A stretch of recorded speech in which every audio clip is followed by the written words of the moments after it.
CTET के exams को कैसे क्लियर करना है, उसमें कैसे सफलता हासिल करना है, इनके बारे में जो आज हम आप लोगों के साथ चर्चा करेंगे कि कैसे आप जो हैं सो एक आसानी से इजी वे में अधिक से अधिक मार्क्स ला सकते हैं।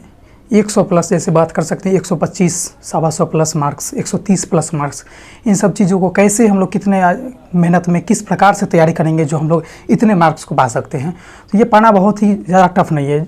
ये चीज़ है कि हम जिस चीज़ के बारे में पहले तैयारी करते हैं उसके बारे में पहले जानना ज़रूरी होता है कि वो चीज़ क्या होती है, उसके बारे में कैसे हम लोग तैयारी करेंगे, कितना पढ़ना होता है, क्या सब पढ़ना होता है, कहाँ से प्रश्न पूछे जाते हैं, किन किन टॉपिक से आते हैं, किन किन सब्जेक्ट से आते हैं, किन किन सब्जेक्ट के किन किन टॉपिक से आते हैं, इन सारी चीज़ों की पहले जानकारी होनी ज़रूरी होती है।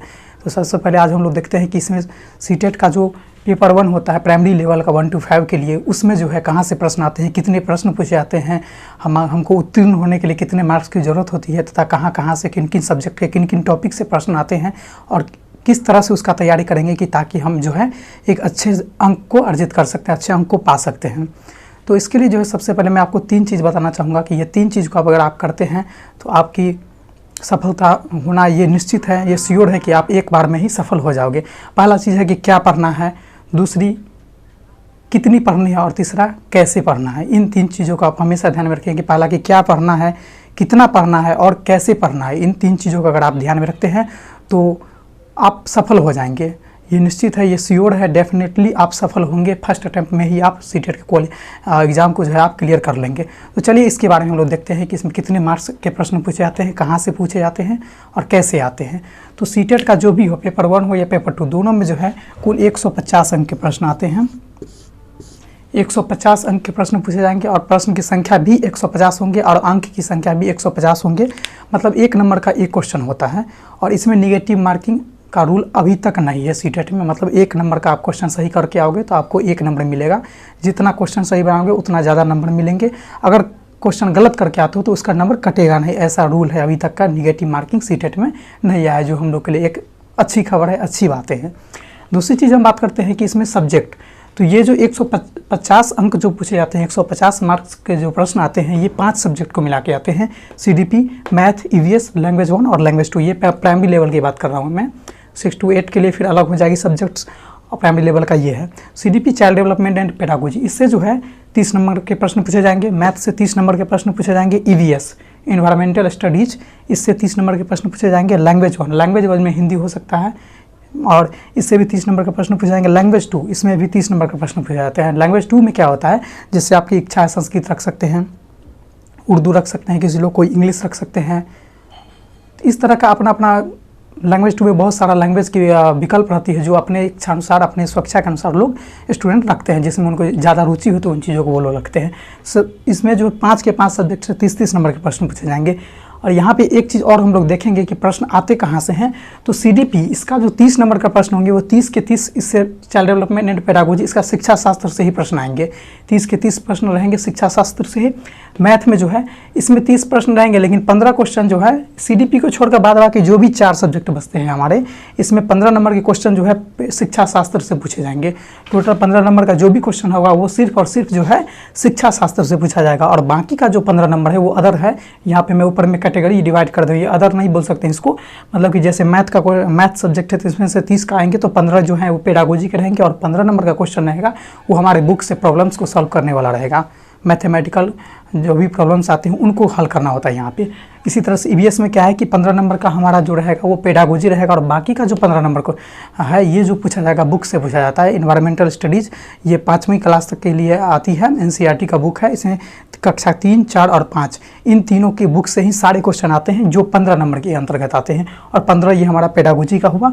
लैंग्वेज 1 में भी सेम वही बात है कि 15 नंबर पेडागोजी, इसमें भी 15 नंबर पेडागोजी और बाकी का जो 15 नंबर है, जैसे लैंग्वेज 1 में हिंदी है, मान लीजिए लैंग्वेज 2 में संस्कृत है, इंग्लिश है, जो भी है। तो इसमें 15 नंबर में क्या होता है कि 15 नंबर में आपका 2 पैसेज रहेंगे, एक कहानी वाला और एक कविता वाला। कहानी वाला को हम लोग बोलते हैं गद्यांश और कविता वाला को बोलते हैं हम लोग पद्यांश। तो इन दोनों से एक एक पैसेज रहेंगे 10-10 नंबर का। सॉरी 10-10 नंबर का नहीं, दोनों मिला के 10 नंबर के रहेंगे। और बाकी का जो 5 नंबर आएंगे वो 5 नंबर जो रहेंगे व्याकरण से रहेंगे, ग्रामर से रहेंगे, उससे रिलेटेड 5 नंबर के क्वेश्चन आते हैं। तो कुल मिला के यहाँ पे हम लोग देखते हैं कि 30 पंचे 150, ये जो टोटल हो गया ये 150 नंबर का प्रश्न पूछे जाते हैं, ये हुआ। और दूसरी चीज़ है कि इसमें से 30 नंबर का जो ये रहता है ये CDP का अकेला शिक्षा शास्त्र है। बाद बाकी इन चारों का सब्जेक्ट की बात करें तो 15 चौके 60, यहाँ पे ये 60 नंबर का हो गया। और CDP वाला इसका 30 जोड़ देंगे तो टोटल 90 नंबर का प्रश्न जो है ये पूछा जाता है। 90 नंबर का प्रश्न जो पूछा जाएगा वो सिर्फ पेडागोजी से पूछा जाता है सीटेट के एग्जाम में। और बाद बाकी ये 15, 30, 45 और 60, ये जो है 60 नंबर का प्रश्न रहेगा। ये अदर क्वेश्चंस रहते हैं, इसमें बुक से रिलेटेड रहेंगे, प्रॉब्लम्स रहेंगे, मैथ में व्याकरण वगैरह जो भी होगा वो 60 नंबर का। और ये 15 नंबर अकेला 15 नंबर अकेला जो है पेडागोजी ये 90 नंबर कवर करता है, जो कि सीटेट का क्वालिफिकेशन ही मतलब क्वालिफाई होने के लिए ही 90 नंबर लाना होता है। 60%, 150 का 60% जो है वही सीटेट का जो है कट ऑफ जाता है और वो 90 नंबर है। उसको मतलब देखा जाए कि अगर आप सिर्फ पेडागोजी से ही आप पास कर सकते हैं, लेकिन 90 में नंबर लाना ये नामुमकिन तो नहीं है लेकिन मुश्किल है, ऐसा हम बोल सकते हैं। तो इस तरह से इन चीज़ों को देख लिए। अब देखते हैं कि किन में कितना पढ़ना है और कैसे लाना है, इसके बारे में थोड़ा देख लेते हैं। तो यहाँ पे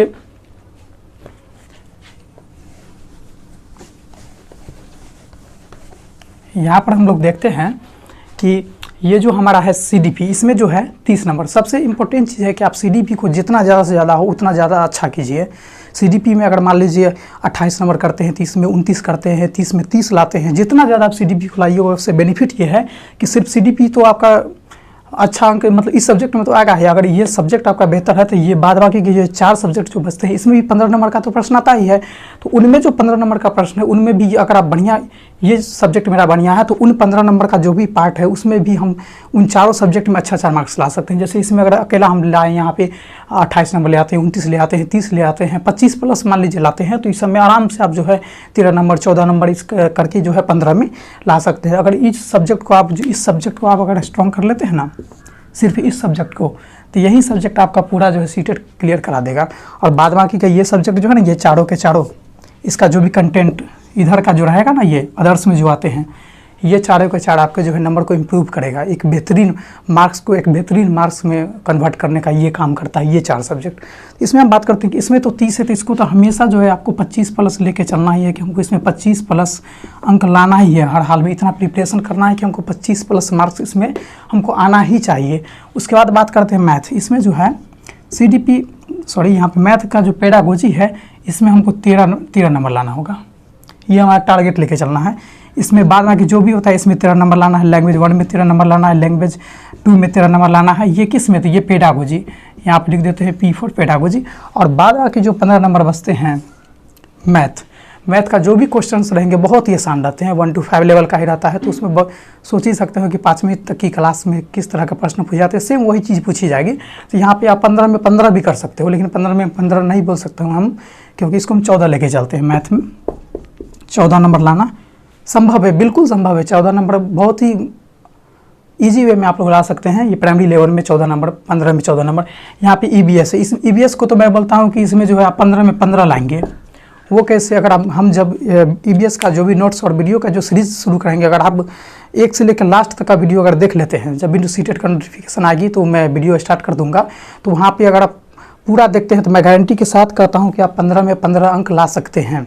वो 15 का जो है वो 3 की बुक है हमारा, NCERT क्लास 3 का EVS का बुक, क्लास 4 का EVS का बुक और क्लास 5 का EVS का बुक। ये 3 बुक है। इन्हीं 3 बुक से जो है ये 15 नंबर का 15 क्वेश्चन यहीं से आएंगे। अब उसको सिर्फ एक बार पढ़ना है, उसको समझना है और उसको अपने दिमाग में सेट कर लेना है, ठीक है। तो वहाँ से आपको 15 से 1 नंबर भी आपका नहीं कमेगा। अगर आप गलती करते हैं तो आपको ये चीज़ ज़रूर एहसास हुआ कि हाँ ये चीज़ को मैंने पढ़ा है बुक में, भले ही आप उस समय एग्जाम्स के समय में गलती करके आ जाए, ये दूसरी चीज़ है, लेकिन आपको ये एहसास ज़रूरी है कि हाँ इन चीज़ों को मैंने पढ़ा है कहीं पे। तो इतना आप कर सकते हैं कि इसमें 15 नंबर लाना बहुत ही आसान है। फिर भी इसको हम 15 ना लेके इसको हम 14 लिखते हैं, बाय मिस्टेक 1 नंबर इधर उधर हो जाता है, तो इसको भी हम लोग 14 लेके चलेंगे। ये दोनों हैं, तो ये दोनों जो है इसमें गद्यांश रहता है, लेकिन इसमें 1-2 शब्द ऐसे आते हैं, लैंग्वेज है, तो लैंग्वेज में उतना कर पाना शायद टफ़ है, बहुत ज़्यादा टफ़ है। तो इन दोनों को हम लोग लेके चलेंगे 12 नंबर, ठीक है। इसमें भी 12, इसमें भी 12। इधर से हम काउंट करते हैं, ये कितना हो गया हमारा 4 4 8 2 10 2 12 और ये हो गया 1 2 3 4 1 5। ये हमारा 52 नंबर यहाँ से निकल के आते हैं। ये टोटल हो जाएंगे हमारे 52 अंक, ठीक। और यहाँ पे देखते हैं 13 26 39 52, यहाँ भी कितना हो गया हमारा 52। तो यहाँ पर देखते हैं, इधर से देखते हैं कि एक आया हमारा 52, दूसरा भी है 52, जोड़ दिए तो ये मिला के 104 नंबर हो गए, 104 नंबर हो गया। लेकिन गौर कीजिएगा यहाँ पे हमने अभी CDP का नहीं जोड़ा है, सिर्फ मैंने 4 सब्जेक्ट से ही जोड़ा है, तो हमारा 104 आया। CDP में आप कितना लाते हैं? CDP में मान लीजिए आप 25 नंबर लाते हैं। अगर 25 नंबर लाते हैं तो आपका हो जाएगा ये 129। अगर 30 लाते हैं, 30 में 30 तो मुश्किल है, 26 लाते हैं तो 130 हो जाएगा। अगर 28 लाते हैं तो यहाँ पे हो जाएगा 32 हो जाएगा आपका। तो इस तरह से जो है 125 प्लस मार्क्स लाना बड़ी चीज़ नहीं है। अगर आप 3 चीज़ को ध्यान में रखते हैं, क्या पढ़ना है, कैसे पढ़ना है और किन चीज़ों को पढ़ना है।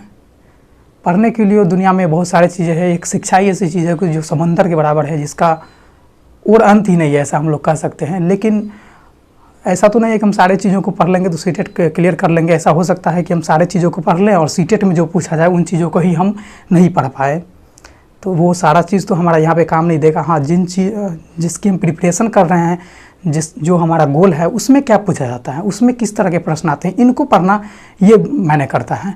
तो आप उतना ही पढ़ें जो सीटेट में पूछा जाता है, फोकस उस पर करें। ऐसा नहीं कि आप उसके अलावा ना पढ़ें, बिल्कुल पढ़ें, लेकिन आपका एम है सीटेट को क्लियर करना, तो आप उतना उसको ज़्यादा फोकस करें जो सीटेट में पूछा जाता है। आप सिर्फ उतना ही चीज़ को पढ़ कर भी पास कर सकते हैं। यही इसमें हम समझें कि किस तरह से जो है आसानी से अब आगे हम बात करेंगे कि किस सब्जेक्ट में किन किन टॉपिक से प्रश्न पूछे जाते हैं। इस पर अगले वीडियो में हम लोग बात करेंगे। इसमें इतना ही कि 125 नंबर जो है हम कैसे ला सकते हैं सीटेट में। 125 नंबर हम यहाँ पर देख लिए। सिर्फ आपको जो है 2-3 सब्जेक्ट ही दिला सकता है वो मार्क्स। एक है CDP, दूसरा है मैथ और तीसरा है EVS। इसको छांट के चलिए। अभी सिर्फ ये 3 सब्जेक्ट ही आपको 125 अंक तक पहुंचा सकता है। अगर आपको 125 चाहिए, 130 चाहिए, 135 चाहिए, तो ये 3 सब्जेक्ट को जितना ज़्यादा से ज़्यादा मेहनत कर सकते हैं, उतना ज़्यादा से ज़्यादा जो है सिर्फ इन 3 सब्जेक्ट पर फोकस कीजिए। इसमें भी CDP ये एक ऐसा सब्जेक्ट है जो अकेला 90 नंबर का होता है। पूरे सीटेट की बात की जाए तो इसमें सिर्फ एक अकेला CDP ही ऐसा सब्जेक्ट है जो पूरे 90 नंबर अपने में कवर करके रखता है, अपने ऊपर लेके चलता है सिर्फ CDP। तो इसको जितना आप सॉल्व कीजिएगा, इसको जितना आप आसान बनाइएगा, जितना इसका जितना रिहर्सल कीजिएगा, बाकी चीज़ें अपने आप उतना आसान होते जाएगी। और इसमें आप अगर ला दिए 28 नंबर, 27 नंबर, 29 नंबर, इसके लायक अगर आप बन जाते हैं CDP में, तो आपको डेफिनेटली है कि 125-130 तक जाने से कोई नहीं रोक सकता है। और आ गई बात यहाँ पे मैथ की, तो मैथ बहुत ही इजी है। CDP आपका आ गया तो इसका 15 नंबर का सेक्शन ऐसे ही क्लियर हो जाता है। 15 नंबर के सेक्शन में 1 to 5 का मैथ पूछा जाएगा। सोच सकते हैं कितना इजी है, फिर भी उस पर भी आपको पढ़ना तो पड़ेगा। ऐसा नहीं कि बिना पढ़े आप ला सकते हैं, लेकिन बहुत इजी है। EVS है तो EVS का तो ये CDP 15 नंबर का कवर करेगा, और 15 नंबर है वो बुक है, वो 15 नंबर की गारंटी मैं लेता हूँ। अगर मेरे सारे वीडियो को देखते हैं, सारे नोट्स को देखते हैं, तो वो 15 में आपको जो है 13 नंबर, 14 नंबर, 15 नंबर, ये 3 अंक जो है ना, ये लाने का गारंटी मैं लेता हूँ। अगर आप सही से टाइम टू टाइम रिवीजन करते हैं, मेरे वीडियो को देखते हैं, तो 13, 14, 15 ये 3 अंक को याद रख लीजिएगा। कि आपको एग्जाम्स हॉल से निकल के आइएगा ना, तो उसमें चाहे एग्जाम्स हॉल में तो आपको ये नहीं लगेगा कि इन चीज़ों को हमने नहीं पढ़ा है, या इन चीज़ों को मैंने वीडियो में नहीं देखा, नोट्स में नहीं पढ़ा। आपको ये ज़रूर एहसास होगी इन चीज़ों को मैंने पढ़ा है, लेकिन यहाँ पर मैं मिस कर रहा हूँ, गलती कर रहा हूँ, ये आपकी कमी हो सकती है। लेकिन मैं गारंटी के साथ कर सकता हूँ कि एक भी क्वेश्चन ऐसा नहीं आएगा, खासकर EVS का ये 15 नंबर वाले पार्ट में, जो आपको ये लगेगा कि मैं इन चीज़ों से अभी तक अवगत ना हूँ, इन चीज़ों को मैंने आज तक, इन प्रश्न को आज तक मैंने एक बार भी नहीं देखा। इन चीज़ों ऐसा मेरे समझ से एक भी क्वेश्चन नहीं आएगा। मैं दावे के साथ इस बात को कह सकता हूँ। प्राइमरी लेवल के लिए मैं बात कर रहा हूँ, तो ये प्राइमरी लेवल में आज हमने देखा कि किस तरह से जो है 125 प्लस मार्क्स हम लोग जो है सीटेट में ला सकते हैं। कैसे पढ़ना है, कितना पढ़ना है, किन चीज़ों को पढ़ना है, इन सारी चीज़ें, बस ये 3 मंत्र को ध्यान में रखिएगा। कैसे पढ़ना है, कितना पढ़ना है और किन चीज़ों को पढ़ना है, आप आराम से क्वालिफाई कर जाओगे। कि इतना भी ज़्यादा टफ एग्ज़ाम्स नहीं है। बस इसमें थोड़ी सी जो है मेंटलिटी, इसकी सोच को देखना होता है कि कहाँ पे क्या पढ़ना है, कैसे करना है। इन चीज़ों को पहले उसको टारगेट को छोटे छोटे में लेना होता है कि कितने टारगेट को हम कैसे कैसे करके बांट के उसको किन सब्जेक्ट में कितना कितना करके अपने इस तरह से प्रिपरेशन करें कि हमको इसमें इतना नंबर लाना है। बस इस तरह का सोचना है, हमको इस सेक्शन में इतना नंबर लाना है, इसमें इतना लाना है, और उसके हिसाब से आप प्रिपरेशन करें। ज़रूर आपको सफलता मिलेगी और ये वीडियो आपके लिए ज़रूर उपयोगी रहेगी। इसको आप समझें अच्छे से। बस इस वीडियो में इतना ही। आगे की वीडियो में हम चर्चा करेंगे सब्जेक्ट वाइज कि कौन सब्जेक्ट के किन किन टॉपिक से प्रश्न आते हैं और कितने नंबर के आते हैं, इसके बारे में अगले वीडियो में बात करेंगे। Thanks for watching my video. देखते रहिए rkrstudy.net वेबसाइट को, पढ़ते रहिए RK स्टडी यूट्यूब चैनल, इस पर अपलोड किए गए वीडियो को देखते रहिए। मिलते हैं अगले वीडियो में, तब तक के लिए बाय बाय।